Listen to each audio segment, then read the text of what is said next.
చేసి ప్రభుత్వాల నుండి దళిత వర్గాల నుండి తప్పించుకు తిరుగుతున్న ఎమ్మెల్సీ తోట తిరుమతులు న్యాయస్థానాల నుండి తప్పించుకోలేకపోయారని తెలుగుదేశం పార్టీ అధికార ప్రతినిధి సరిపిల్ల రాజేష్ అలియాస్ మహాసేన రాజేష్ పేర్కొన్నారు.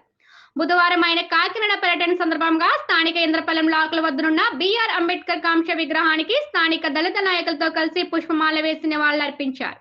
అనంతరం ఆయన జిల్లా తెలుగుదేశం పార్టీ ప్రధాన కార్యాలయంలో ఏర్పాటు చేసిన మీడియా సమావేశంలో మాట్లాడుతూ దళితుల మేనమామగా చెప్పుకుంటున్న రాష్ట్ర ముఖ్యమంత్రి వైఎస్ జగన్మోహన్ రెడ్డి తన పార్టీకి చెందిన ఎమ్మెల్సీ తోట తిరుమతులకు న్యాయస్థానం నేరస్తుడిగా పరిగణించి 18 నెలల శిక్ష విధించడం, తోట తిరుమతులను మండపేట నియోజకవర్గం నుండి ఎమ్మెల్యే అభ్యర్థిగా ఎలా నిలబడతారని నేను ప్రశ్నించారు.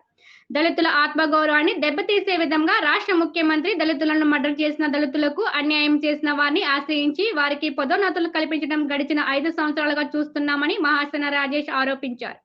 శిరోమండనం కేసులో నేరస్తుడిగా ఉన్న తోట తిరుమతులు దళిత డ్రైవర్ సుబ్రహ్మణ్యాన్ని నేనే హత్య చేశాను నేరాన్ని ఒప్పుకున్న ఎమ్మెల్సీ అనంతబాబును కూడా ముఖ్యమంత్రి జగన్మోహన్ రెడ్డి రక్షణ కవచంగా నిలబడి సంపూర్ణ సహకారం అందిస్తూ ఉన్నారని, దీన్ని బట్టి ముఖ్యమంత్రి జగన్మోహన్ రెడ్డికి దళితుల పట్ల ఉన్న చిత్తశుద్ధి ఏ పార్టీతో స్పష్టమవుతుందని అన్నారు. అందరికీ నమస్కారం అండి.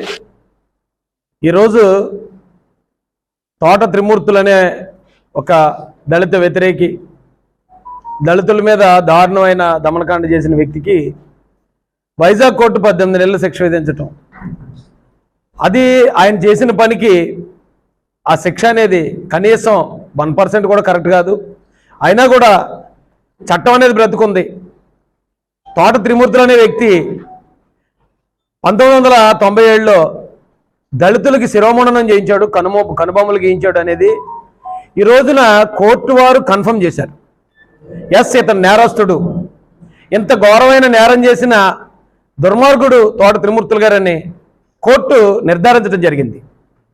అయితే ఇప్పుడు మేము ఈ ప్రెస్ మీట్ ఎందుకు పెట్టామంటే, దళితులు మా మేనమామలు అని చెప్పుకుంటూ వచ్చిన మా మేనల్లుడు జగన్మోహన్ రెడ్డి దళితులకి ఇంత ఘోరమైన అవమానం చేసిన తోట త్రిమూర్తుల్ని మరి ఇప్పుడు మండపేట అసెంబ్లీ అభ్యర్థిగా కొనసాగిస్తున్నాడా, లేదా అతన్ని ఆ అభ్యర్థిత్వం నుంచి అలాగే పార్టీ నుంచి సస్పెండ్ చేస్తున్నాడా, ఇది తెలుసుకోవాలనే ఉద్దేశంతో మేము ఈ ప్రెస్ మీట్ పెట్టడం, జగన్మోహన్ రెడ్డిని మేము ప్రశ్నించడం జరుగుతుందండి. అయితే జగన్మోహన్ రెడ్డికి ఇదేం కొత్త కాదు. అంటే మేము అనుకోవడం ఏంటంటే, ఖచ్చితంగా తోట త్రిమూర్తులు అనే వ్యక్తికి అతను ప్రమోషన్ ఇస్తాడు. ఇక్కడ దళితుల మీద ఎవరైనా దాడి చేస్తే, దళితులను ఎవరైనా చంపితే, శిరోమండనాలు చేస్తే అతనికి వాళ్ళకి ప్రమోషన్లు ఇచ్చే సంస్కృతి జగన్మోహన్ రెడ్డి దగ్గర ఉంది. నేను చంపాను అని ఒప్పుకున్న అనంతబాబుని కనీసం పార్టీని సస్పెండ్ చేయలేదు, అలాగే అతను ఎమ్మెల్సీ సీట్ నుంచి కూడా అతన్ని రాజీనామా చేయించలేదు, బర్తరఫ్ చేయలేదు. అలాగే డాక్టర్ సుధాకర్ గారిని, ఆయన చావుకు కారణమైన వైసీపీ నాయకులు ఎవరెవరైతే ఉన్నారో వారి మీద కనీసం ఎఫ్ఐఆర్ కూడా లేదు. శిరోమండం ప్రసాద్ సీతానగరంలో ఇంకా అతనికి న్యాయం జరగదు అనుకున్నాడో, లేదా నువ్వు వచ్చి మా పార్టీలో జరగకపోతే నీకు మరోసారి శిరోమండం చేస్తామని బెదిరించారో తెలీదు. ఎవడైతే శిరోమండం చేశాడో ఆడి దగ్గరికి వెళ్ళి కండు వేసుకోవాల్సిన పరిస్థితి.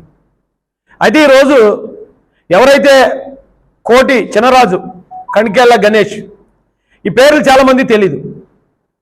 తోట త్రిమూర్తుల గారికి చాలా దూకుడు ఎక్కువ, దుందుడుకు స్వభావం, ఆయన అటాక్ చేస్తాడు, ఆయన ముందుకెళ్తాడనే విషయం ఈ రోజున ఆంధ్రప్రదేశ్లో అందరికీ తెలిసింది. కానీ అలాంటి డబ్బు, అధికారం ఈ రెండు కలగలిపిన తోట త్రిమూర్తులను కూడా 28 సంవత్సరాలుగా కంటి మీద కునుకు లేకుండా చేసిన వ్యక్తులు కోటి చినరాజు, అలాగే కణికెళ్ళ గణపతి. వీళ్ళిద్దరూ శిరోమండనం బాధితులు అని చెప్పేస్తున్నారు. వాళ్ళిద్దరూ శిరోమండనం బాధితులు కాదండి, వాళ్ళిద్దరూ శిరోమండనానికి పాల్పడిన ఒక అధికార పార్టీ, ఏ పార్టీ అధికారంలో ఉంటే ఆ పార్టీలో ఉంటాడు అతను.